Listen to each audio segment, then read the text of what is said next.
So in Movie Maker, we are happy with our final video. We're pretending that what we see here is perfect. We've made all our adjustments and we've rearranged and trimmed and split our clips how we'd like. Good practice, I would suggest you always save your project before you share it. In some advanced software you would also need to do a step called rendering, but with Movie Maker you don't need to worry about that. So make sure you've saved your project, and then to share it you go up along here in the Home tab, go to the Save Movie, and you get a whole bunch of options. Now to keep it really simple, I would choose the high definition display option. And then what it does, it will give you a prompt to name your export and save it.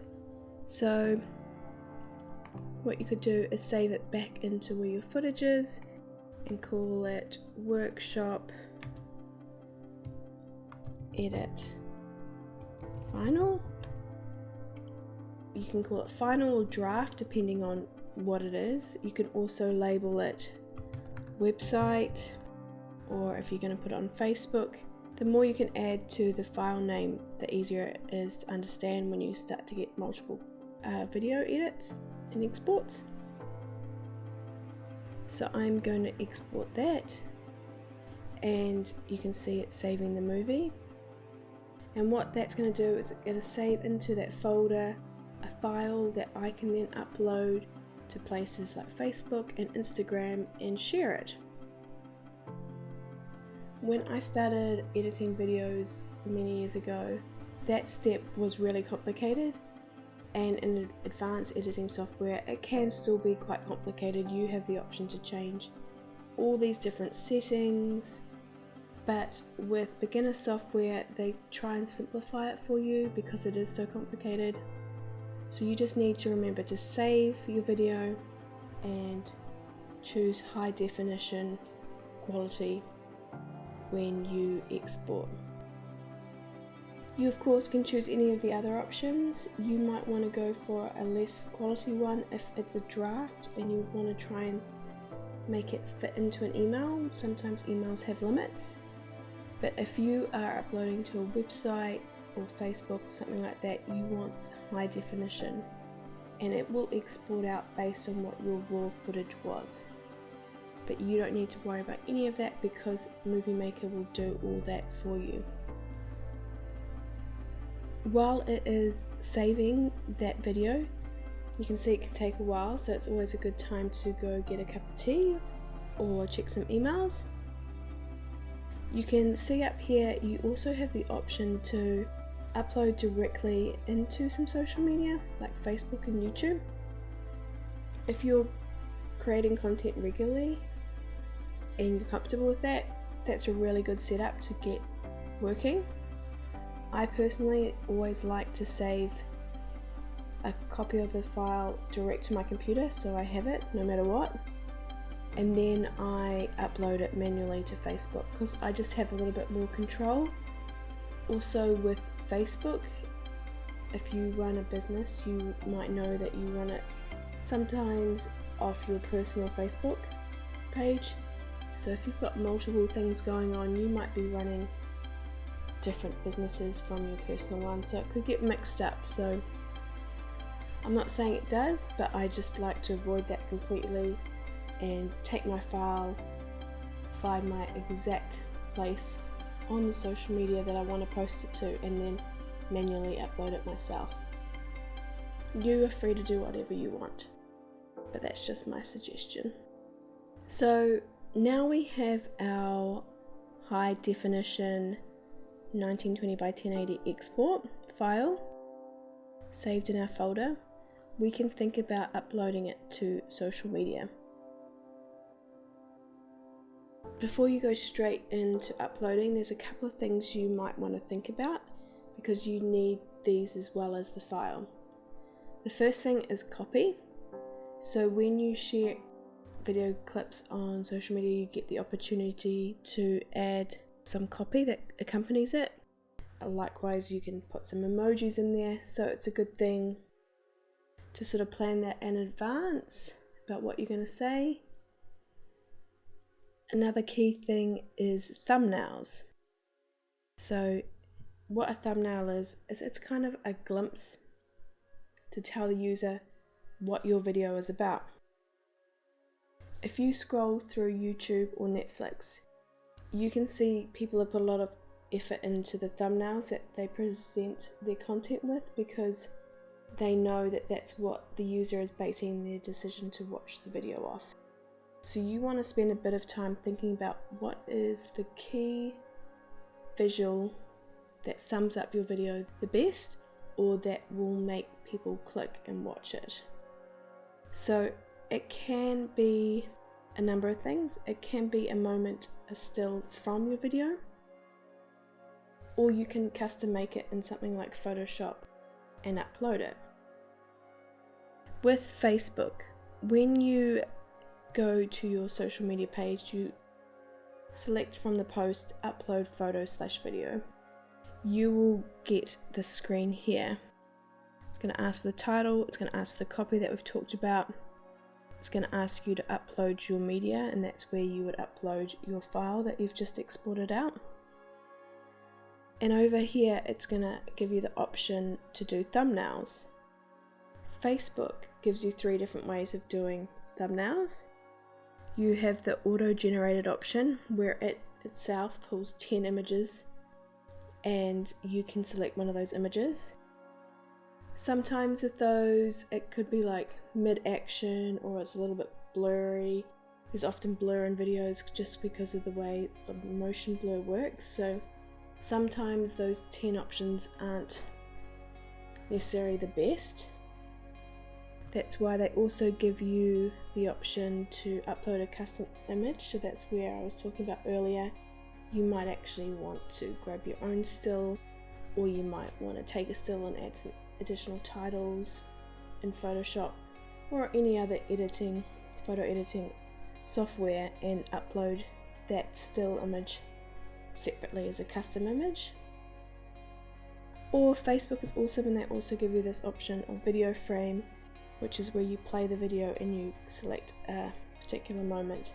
So that gives you a couple more options than this 10 auto-generated options. Another thing, which is just social media posting good practice, is the timing of when you post your video. Probably 9 AM on a Monday morning is not going to be the best time, simply because people might be busy with school drop-off or checking their emails at the start of the week or Monday morning meeting. So it's just, don't necessarily, just because you've finished exporting and you've got everything ready, post it then and there. You might want to hold off, or you might want to schedule that video to go out at the best time for your chosen audience. With Instagram, a trick with the videos is you can't upload from your desktop. You need to somehow get the video file from your computer to your phone, and then you can upload it to the Instagram from there.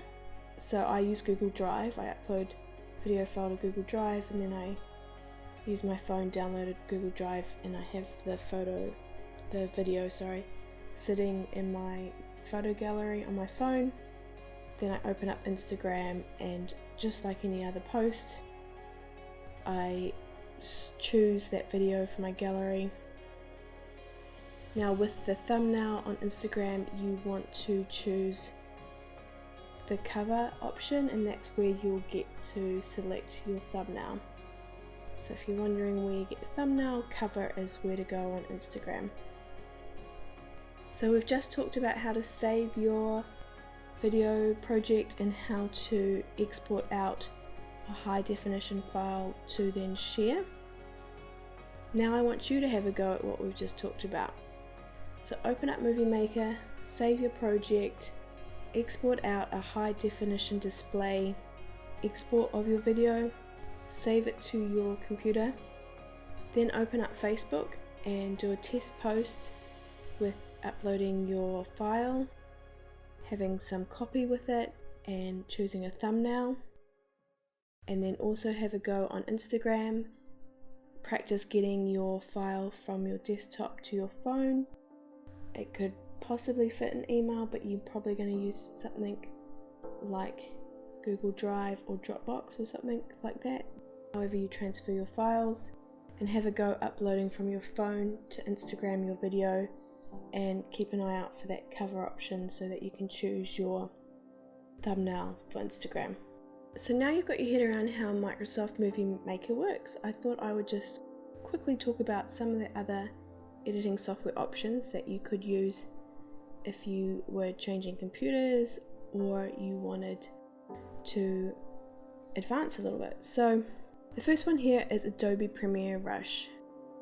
We have here the desktop version and the phone app version. Rush is a paid video editing software. It's got a monthly subscription. It's quite small compared to advanced editing software. What's great about it is it works on Mac and PC, so that's really cool, as well as giving you the desktop and phone editing option and syncing. It has the preview window just like Movie Maker does, and it has the timeline, but you'll see it's a bit more user-friendly in that you have multiple places that you can put visuals, so you can stack them above each other. Likewise with the audio, you've got lots of options here to have different audio going on. It's also very user-friendly with, here's some timeline editing options right here. This is where we make all the adjustments like the titles, speed, visuals, cropping and things like that over here. And that's where you share your video once you're finished. You also get the additional benefit of a bin, and that is what Movie Maker doesn't have, which is where you see your clips separately and you can add them one at a time down onto your timeline. So that's quite a cool added feature.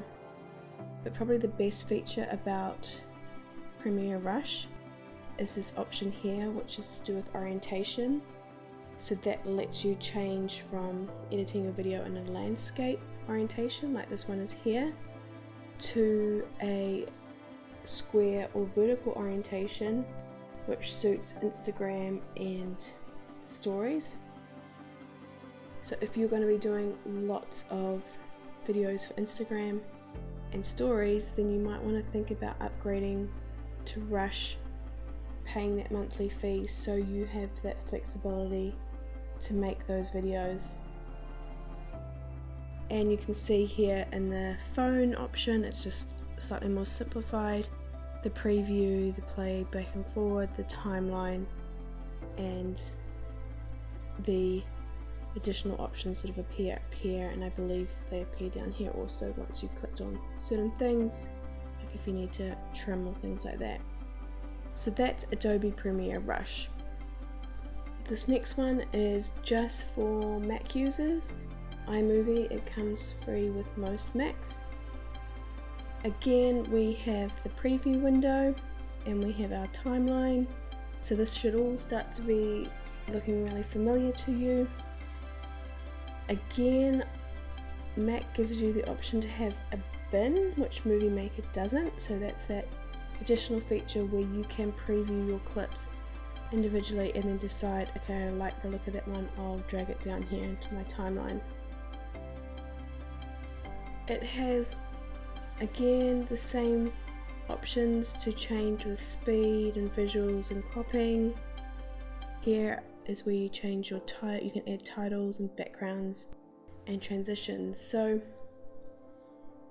even though the softwares are different, the basics in each of the video editing things are there, like the titles, the transitions. So don't be discouraged if you're looking at these thinking, hey, they look a bit more user-friendly, or that bin would be really useful. You know, Movie Maker is pretty awesome that it's free for you to use and you still have the basics like titles and transitions there for you to use, and you'll still get a good video at the end of it. These are just some other options once you get a bit more advanced. or if you end up working on a Mac computer, for example. So as promised, here are a few tips for making social media videos. I would encourage you to keep them short. The main reason for that is that people are busy, they have short attention spans, they're scrolling through their feeds, they'll take a look if they're interested, but they're not going to probably sit there for 6 minutes and watch a video, so don't put all the effort into filming and editing a 6-minute video. Social media, keep it below 60 seconds if you can, below 30, even 15, awesome. I mentioned it before, but video should make sense with or without audio, because if it's on social media, there is a likelihood that people will be watching without sound. That doesn't mean you shouldn't have a music track with your video, because that will add an extra level of emotion. Just be aware that some people may not hear it. Likewise, if you have someone speaking in your video, you may want to think about adding captions so that people can watch it on silent and still understand what's happening in your video. Square and portrait videos. This is all to do with Instagram and stories on Facebook and Instagram, having that vertical orientation as opposed to landscape.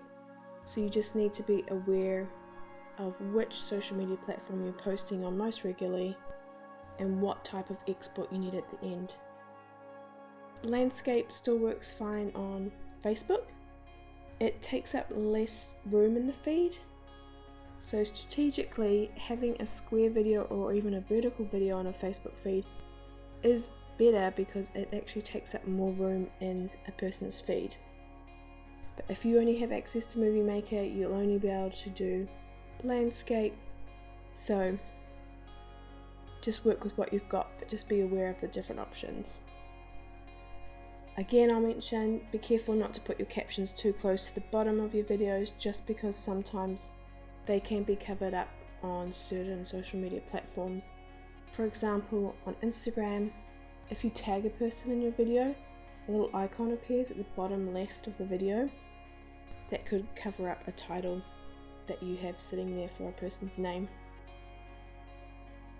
Lastly, I recommend GoPro's Quick app for a handy app to have on your phone if you quickly want to throw together like a montage video of some holiday clips, stills even, or family videos that you've captured of your children perhaps. They have some good templates where you just select out of your phone image gallery the clips and they'll put it to some music and they'll put a couple of funky transitions on and you'll have a video at the end of it super quick. Anything more custom than that, then you're going to want to use Movie Maker or some of the other software that I've mentioned. Tips for filming for editing. So once you do a bit of editing, you'll start to learn things that will help you save time with your editing, and a lot of that has to do with how you film your footage. So with the beginner video editing software, they will simplify the exporting process at the end by just exporting out what your video is shot raw at. So you'll want to pay attention to how you're capturing your footage. So if you're capturing your footage on your phone, you might want to actually look at your phone and check the frame rate, frames per second, that it's recording at. I mostly in New Zealand shoot and export out 25 frames per second videos, simply because if I happen to shoot indoors for that video, I don't need to worry about flicker from indoor lights that occurs because of the frequency of the lights that we have here in New Zealand, Australia and the UK. If you're watching this in the US, shooting at 30 frames per second is fine because that works with your electricity. The key message is just to have a think about what settings you are filming with when you begin. Before you do all the effort of filming, perhaps do a test of how your footage is captured and how it will export out. I recommend you shoot different angles of a scene to give you more editing options. So an example would be with an interview, you might want to do a wide shot of them, then you might want to do a close-up of just their neck and their face, and then you might actually want to move the camera to the side slightly to get more of a profile and ask the questions again, just so you've got 3 shots to edit between. It just gives you more option, it adds a bit more variety to your video and interest. You want to think about storytelling as you shoot, so you just want to think about how the video clips will go together and if there's key visuals that you need to shoot so that when you're editing it, there's not something glaringly obvious missing. That's where having a script can be helpful. You might also want to think about how the shots will cut together. A good example of this is I recently shot a real estate video. The house had really big rooms, so the obvious thing to do would be to do a pan from left to right of each room. However, once I would take that footage back into the editing software, that becomes a really boring video because every single shot is doing exactly the same thing. So therefore I knew at the shoot to do a variety of shots in each room, just so in the editing timeline I could mix it up a bit. So maybe I want to tilt the camera top to bottom from the roof to the floor. Maybe I just want a still shot, or maybe I want to do a little zoom in, just a subtle one, just so there's a bit of variety and makes the video more interesting and not boring. And I guess the overall summary is the more shots you have to work with, the more options you have on the editing timeline. So tips for editing.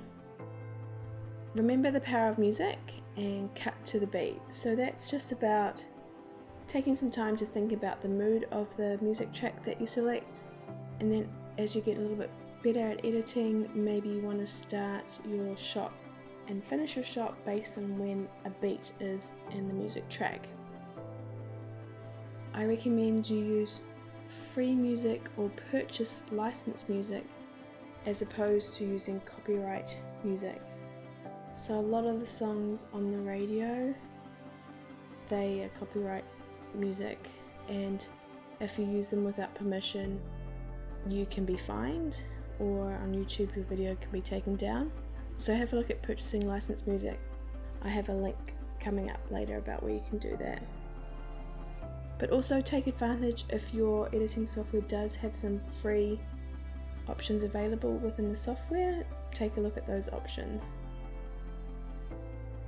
When purchasing music, you might be given the option to choose the WAV file or the MP3. I recommend you do the WAV file because it is less compressed than the MP3. I've said it before and I'll just say it again, just remember to think about the orientation of your video at the start of your edit, as you will decide which clips to use and why, if it's landscape or square, because with the square one you're going to lose some of the visual down the side. For website videos you'll need to host them somewhere, so if you have someone that looks after your website, they will tell you that a big video file will sort of slow down the speed of your website.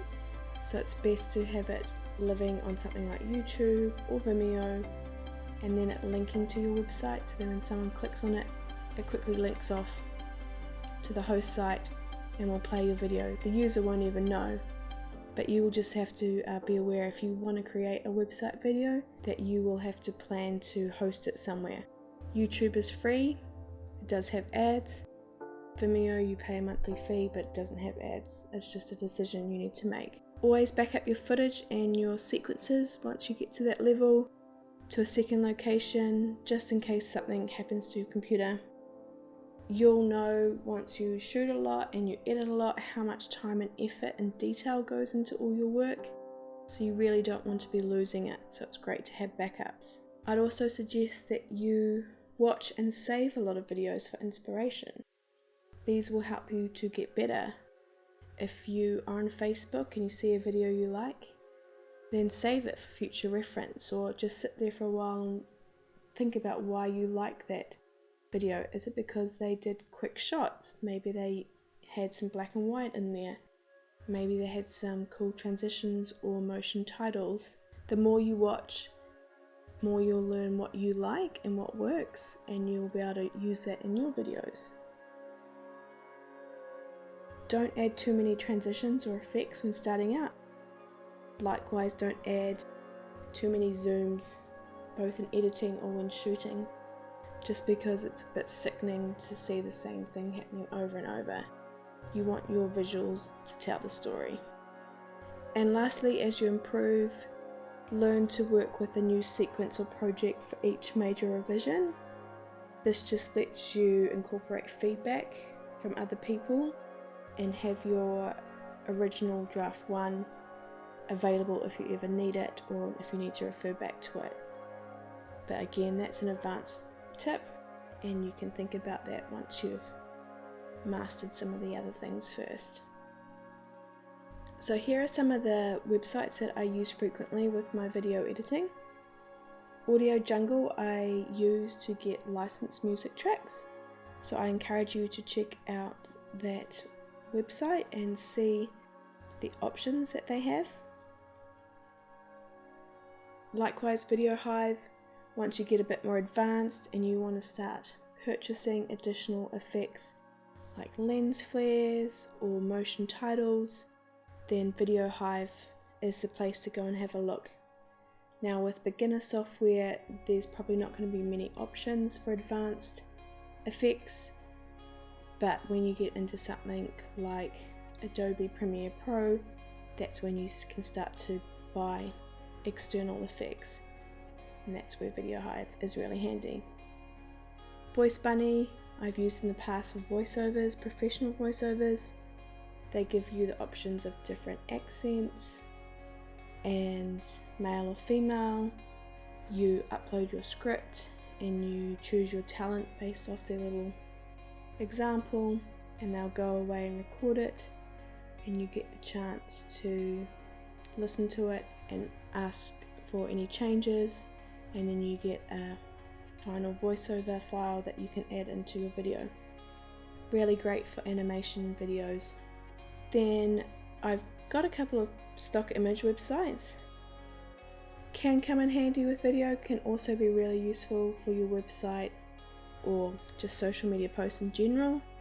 But Pixels, Unsplash and Pixabay are websites I go to for stock images, and they require you to credit the user, but you don't necessarily always have to pay. You just need to look at the terms of each photo, so that can be a bit more affordable than using some of the other stock image websites.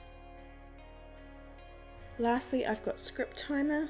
This is a website that I've used when I've written a script and I want to check the duration of the script, so that can be really handy if you've got a set duration. If you know you have a 2-minute education video to make, you can quickly just copy in your script there and it will tell you how long that video is going to be. So that wraps up this workshop on video editing for beginners with Microsoft Movie Maker. You've just taken in a lot of information, so please practice the skills you've learnt to help commit it to memory. So the question is, how are you going to use what you learnt today? Thanks for taking the time to learn and choosing this course. If you have any feedback or testimonials, I'd love to hear them, and I've put my email address here on the PDF on the screen. Lastly, I'd just like to say, have fun editing with Movie Maker and making some great videos.